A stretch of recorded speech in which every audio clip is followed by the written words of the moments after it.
Hi. I'm gonna be going on vacation soon, so I wanted to give a heads up that I may or may not be able to push out the next group buy video. I'm going to visit family, and I don't plan on working on a video, which means that I won't have much time to push it out by Monday or Sunday when I come back. I'll take a look at what went up for sale, and if it's not too much, I might be able to squeeze out a shorter video. But if it's too long, maybe I'll just make a group buy document and attach it to a short clip so people know where to look. Anyways, without further ado,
GMK The King is a set based off of Black Panther, which interestingly enough has a sequel coming out next month in November. The set uses black, purple, and white due to its inspiration, and it's a tried and true combo that looks really cool. That isn't to say though that I don't have problems with this set. Like previous DMK sets, this set offers double shot and triple shot variants of the base kit and alphas kits. I usually really like the triple shot kits because I think they're pretty cool, but for this set, I feel like they probably should have just stuck with double shot. Due to the fact that they don't have molds for any African languages or Wakandan characters, they decided to go with Cyrillic, which the designer claims is the closest to some African scripts. I am not familiar with the different alphabets for African languages, so I'm definitely not an authority on this topic, but I do feel like it's pretty disrespectful to just slap on another language text because it looks close enough. I am aware that Wakanda is a fictional country, but the continent of Africa is definitely not, and to say that Cyrillic is close enough just doesn't sit well with me. It's a sour note to an otherwise cool looking set, so if I was going to join the group buy, maybe I would pick up the double shot base kit and the novelties. But personally, I would just avoid this group buy as a whole, and just hope that they or someone else does a better job next time. The Thera75 is back with some pretty big design changes to not only the badge and weight, but also to the internals to provide a softer typing feel as well as new mounting options. The first version of the Thera75 was meant to feature the night scenery of Aegean Islands, which was featured in that, interesting badge design, while this one has a different inspiration. According to the IC, I quote, "Then in the Thera V2 we will set this island as the starting point to start our summer journey to the Aegean Sea," which doesn't really make sense to me as a sentence, but okay.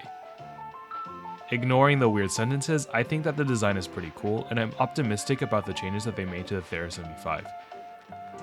The new badges offer some nice customization with multiple options being available, and there will be a knob for sale that has a rudder design, which I think looks awesome. The weight design is also different from the round 1 version, and while the first weight wasn't bad looking, I definitely prefer the R2 version.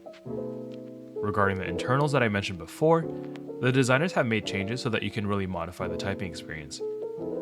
If you want a soft typing experience, you can do gasket mount or plateless gasket mount depending on how much flex you want. If you prefer a stiffer typing experience though, the Thera75 V2 does support top mount, though there are flex cuts in the PCB, so the typing experience probably won't be too stiff. For this keyboard, there will be an in-stock sale as well as a group buy. There will only be 200 units available, and the color options will also be more restricted, so I would take a look at the Keycap and Discord for the details of each sale. There are benefits to the in-stock since you'll be getting the keyboard a lot sooner, but if you have a specific color combo in mind that isn't available during the initial sale, you'll probably have to go with a group buy. Overall, I'm really excited for this board. The price is really good, and it even has a Bluetooth option for those who want a wireless setup. If you've been looking for a 75% keyboard, I would definitely recommend that you take a look at the Thera75 V2. The TGR910 is a pretty famous board in the hobby that was designed by Yuxi. Unfortunately, the original group buy and subsequent versions have already ended a long time ago, so if you join the hobby late, you're kind of out of luck unless you're willing to scour a mech market and pay that premium. Well, Monica has been working hard at making friends and collaborations with many talented designers, Yuxi being one of them, and will now be bringing back the TGR910 V2. The method of sale will be a raffle through the Koi raffle system. This does mean that you'll have to join the Koi raffle Discord in order to participate, so I would take a look at the links and potentially join the Monoke Discord if you have any questions on the process. The number of units have not been disclosed, so I'm not sure how many units will be available, but I'm sure there probably aren't too many. I do wish that they had gone for a limited group buy instead, so that everyone who wants one would have the opportunity of buying one, but I understand that they want to make sure that they deliver a quality product, so I don't blame them. I think I did read that they do plan on having regular sales, so maybe eventually you'll get lucky enough to win, but this isn't confirmed, so please take it with a massive grain of salt. Anyways, the TGR910 V2 is a really good looking board, but it won't come cheap as it will cost 690 Singaporean dollars for solder and 700 Singaporean dollars for hot swap, which roughly translates to 483 USD and 490 USD respectively. It's not the most expensive board out there, but it's the more premium bracket for pricing. For many of you, the price may not be worth it. After all, there are plenty of more budget boards out there that look good and have a nice typing feel and sound. However, if you're a big enthusiast and you've been waiting to get your hands on a legendary TGR board, then this is a no-brainer. Good luck to all of you who are joining, and I hope that you get lucky.